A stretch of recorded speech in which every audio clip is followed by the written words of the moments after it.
Assalamualaikum warahmatullahi wabarakatuh. Kami dari kelas 11 TKJ 1 kelompok 1 akan mempresentasikan bab 4 dan 5 dalam fiber optik. Perkenalkan, nama saya Muhammad Abdi Fransetta, absen 19. Perkenalkan, nama saya Nurasli Dia Fitriani, absen 22. Saya Ratnatri Handayani, absen 25. Saya Rika Walini Wulandari, absen 28. Saya Sasa Amalia Anjani, absen 31. Saya Trialinda Sari, absen 34. Bab 4. Jaringan fiber optik. Pengertian fiber optik. Fiber optik merupakan saluran transmisi atau sejenis kabel yang terbuat dari bahan kaca atau plastik yang sangat halus dan lebih kecil dari sehelai rambut. Digunakan untuk mentransmisikan sinyal cahaya dari suatu tempat ke tempat lain. Ini contoh gambarnya.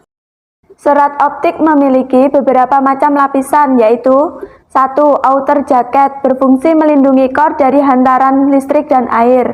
2. String member, berfungsi memperkuat kabel agar tidak mudah merosot. 3. Coating, berfungsi sebagai pelindung serat optik dari kerusakan.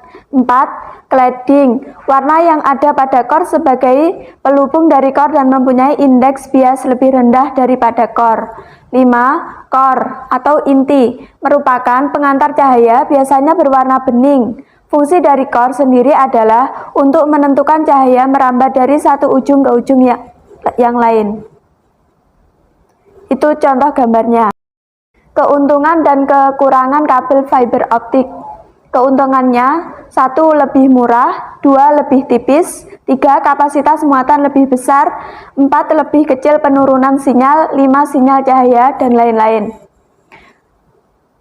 Kekurangan kabel fiber optik. 1. Beberapa faktor membatasi efektivitas kabel fiber optik.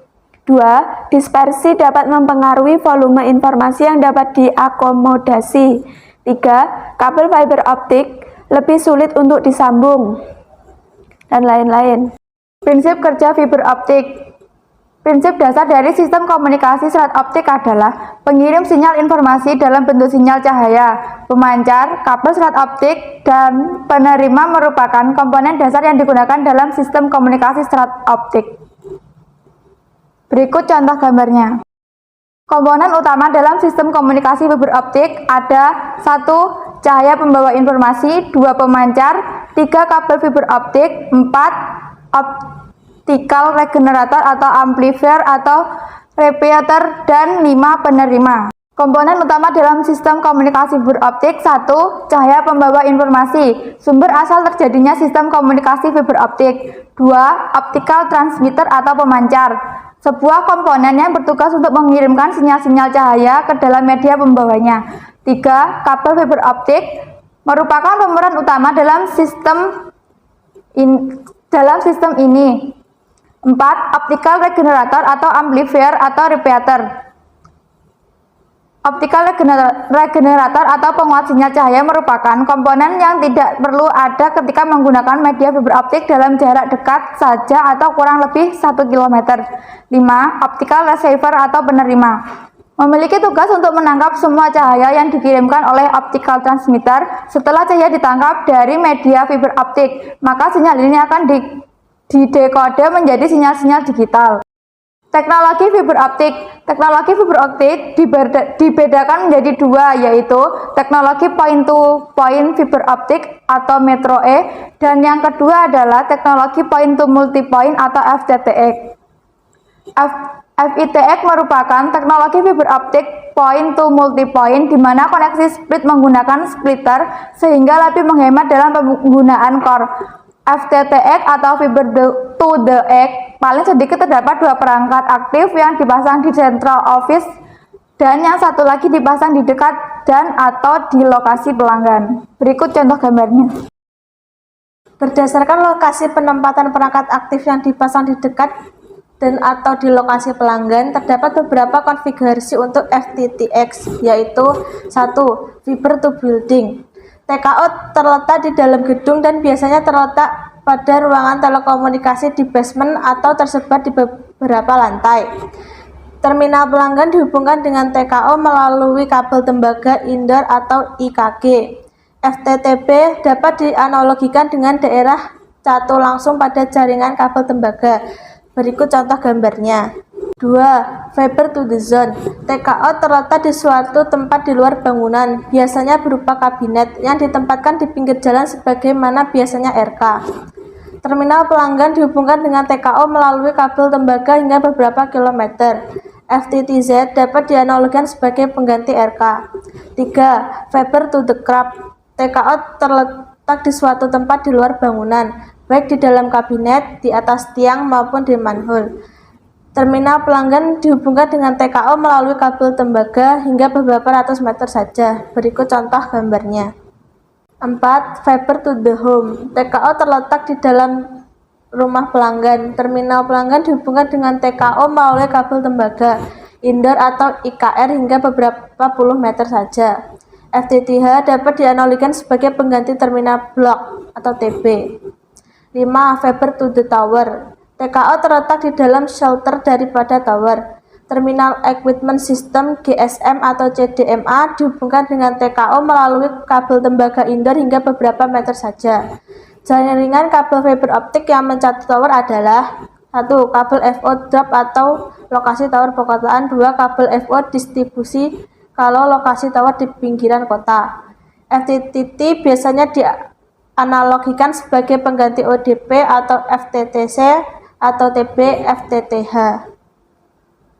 Berikut contoh gambarnya. Ada dua distribusi akses jaringan FTTX yaitu 1. AON aktif atau Active Optical Network, jaringan fiber optik aktif yang merupakan jaringan point to multipoint. Perangkat aktif yang digunakan dalam jaringan AON seperti optical switch yang memerlukan tenaga listrik. Berikut contoh gambarnya. Yang kedua, PON atau Passive Optical Network, jaringan fiber optik pasif merupakan jaringan point to multipoint yang hampir sama dengan AON. Perbedaannya terletak pada titik komponen aktif akan digantikan oleh Passive Optical Splitter. Berikut contoh gambarnya. Berikut ini adalah macam-macam teknologi PON. Yang pertama ada APON atau BPON atau Broadband PON. Yang kedua ada EPON atau GPON. Yang ketiga ada GPON atau Gigabit Cable PON. Bab 5. Jenis kabel fiber optik. Next. Jenis kabel fiber optik. Yang pertama, 1. Berdasarkan diameter kabel ada dua jenis.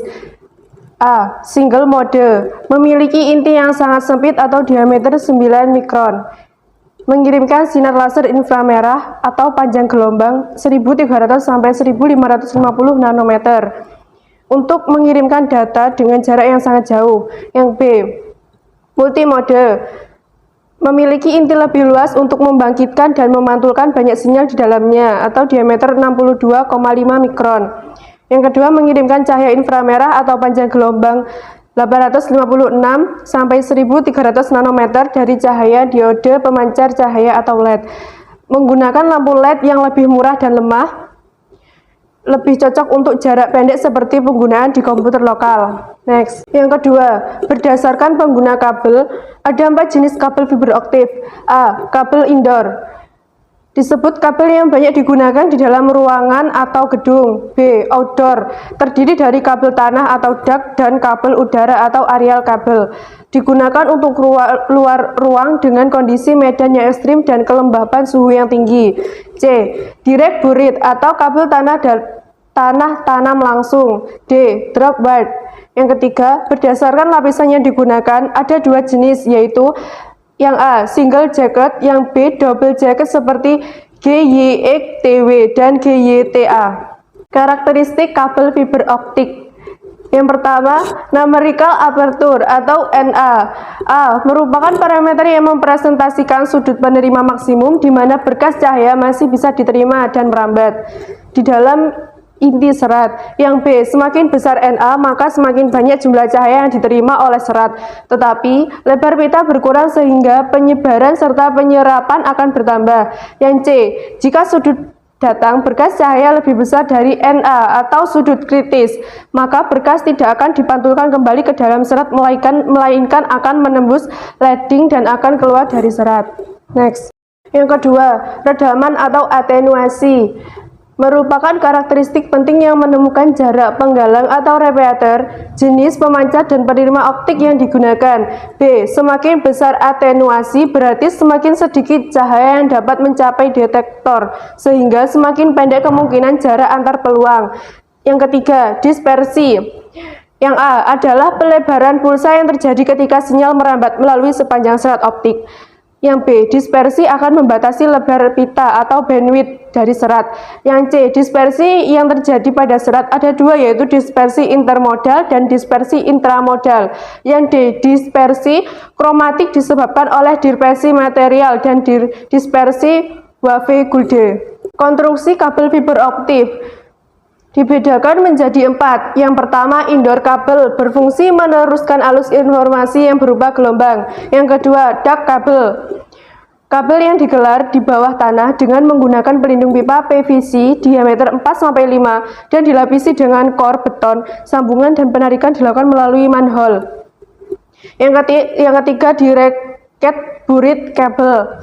Kabel tanah adalah kabel yang diletakkan di bawah permukaan tanah dan harus memenuhi standar dari ITU T, Serlik G dan standar nasional SEN STEL Spasical.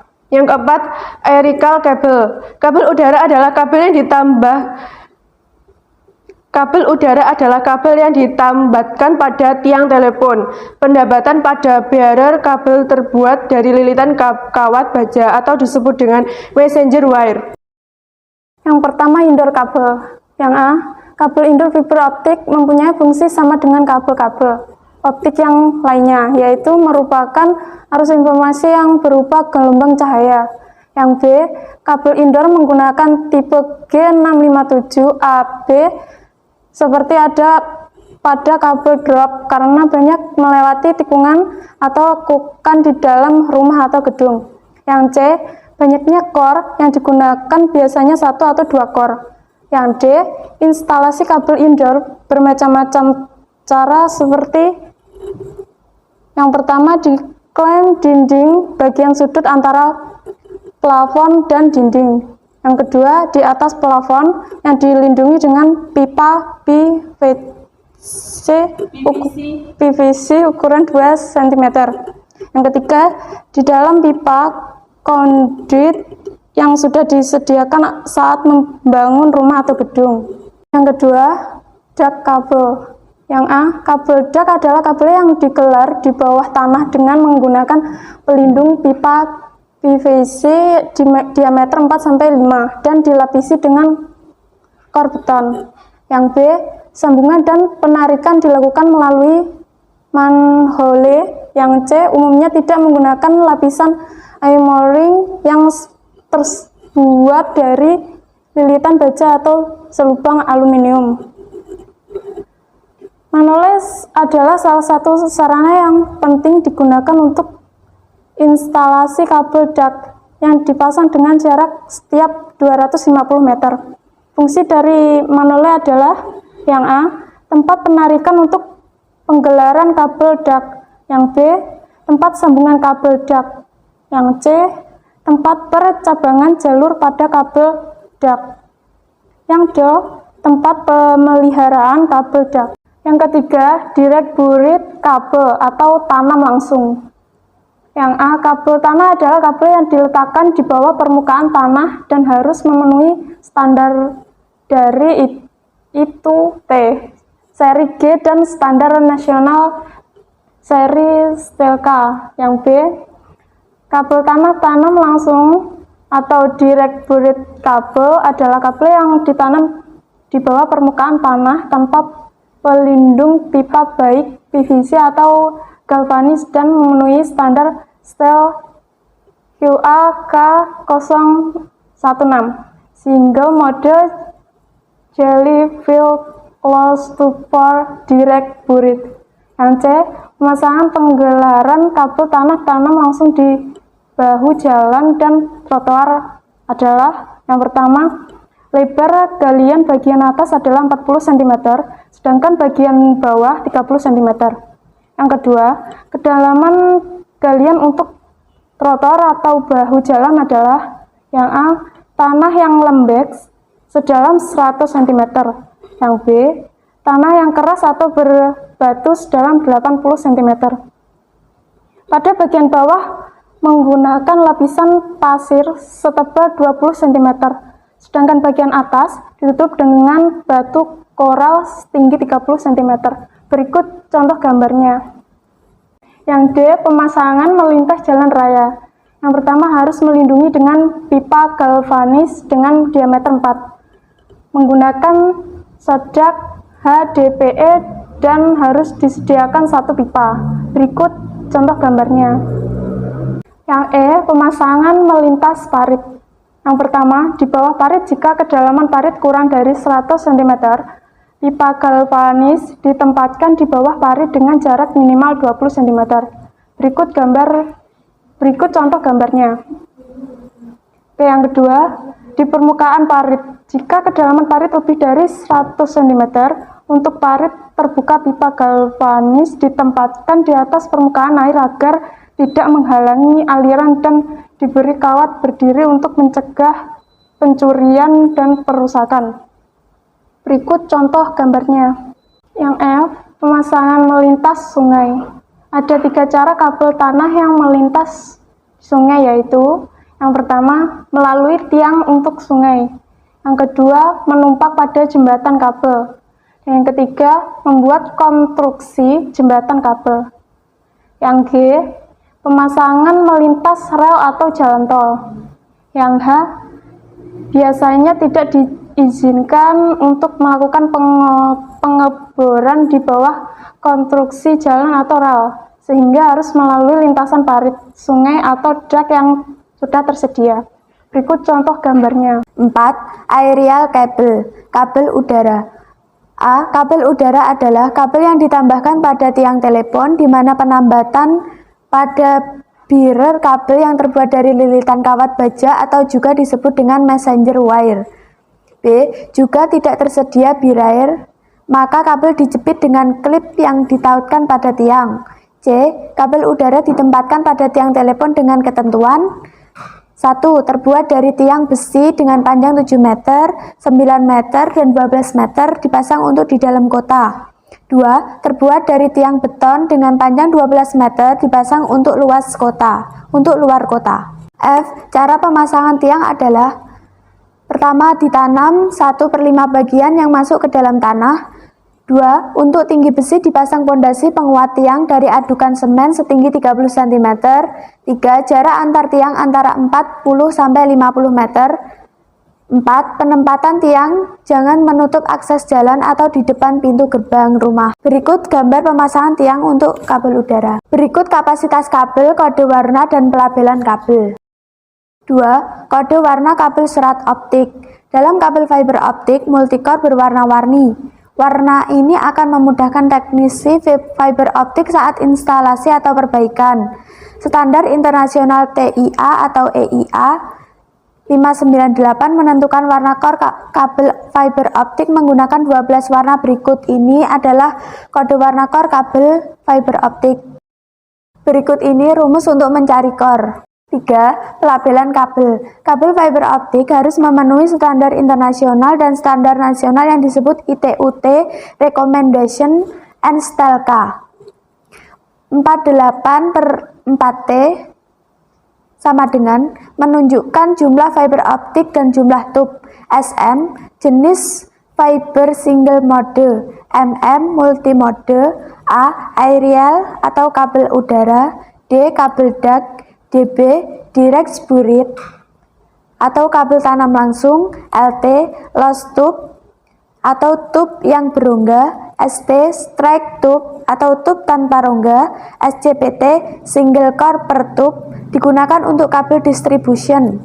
NZDS, non-zero dispersion shift fiber atau fiber tip G655, yaitu fiber yang mempunyai disperse sangat kecil. Jenis konektor fiber optik. Konektor adalah peralatan mekanik yang ditempatkan di akhir kabel serat optik, sumber cahaya, receiver, atau kerangka mesin. Konektor akan dihubungkan dengan peralatan yang serupa. Transmitter menyediakan informasi cahaya dari kabel fiber optik melalui konektor. Berikut gambar konektor kabel fiber optik. Jenis terminal atau konektor. 1. FC fiber konektor. A. Digunakan untuk kabel single mode dengan akurasi yang sangat tinggi dalam menghubungkan kabel dengan transmitter maupun receiver. B. Menggunakan sistem drat ulir dengan posisi yang dapat diatur, sehingga akurasi tidak akan mudah berubah jika dipasangkan dengan perangkat lain. 2. SC subscribe konektor. A. Digunakan untuk kabel single mode dengan sistem cabut dan pasang. B. Tidak terlalu mahal, simple, dan dapat diatur secara manual. C. Akurasinya baik jika dipasangkan dengan perangkat lain. Dan D. Ada 4 jenis kategori, yaitu PC, Physical Contacts, UPC, Ultra Physical Contacts, APC, Angled Physical Contact, dan SPC, Super Physical Contact. Berikut gambar jenis kategori konektor. E. Dari keempat jenis tersebut, yang banyak digunakan FTTH adalah UPC dan APC. Berikut gambar konektor UPC dan APC. 3. ST stroke tip. A. Bentuk seperti bayonet berkunci. B. Hampir mirip dengan konektor BNC. C. Umum digunakan untuk kabel mode maupun single mode. Yang D. Sangat mudah digunakan baik dipasang maupun dicabut. Yang keempat, bisonik. Yang A merupakan salah satu konektor yang pertama kali muncul dalam komunikasi fiber optik. Yang B. Sudah jarang digunakan. Yang 5, D4. Hampir mirip dengan FC, hanya berbeda ukuran saja. B. Perbedaannya sekitar 2 mm pada bagian ferulenya. Yang keenam, SMA. Merupakan konektor sebelum ST yang sama-sama menggunakan penutup dan pelindung. Yang ketujuh, E200. Konektor tipe kecil seperti LC, SMU, dan SC-DC. Sekian presentasi dari kami. Bila ada yang ingin ditanyakan, silakan tulis di kolom komentar. Jangan lupa like, komen, dan subscribe. Wassalamualaikum warahmatullahi wabarakatuh.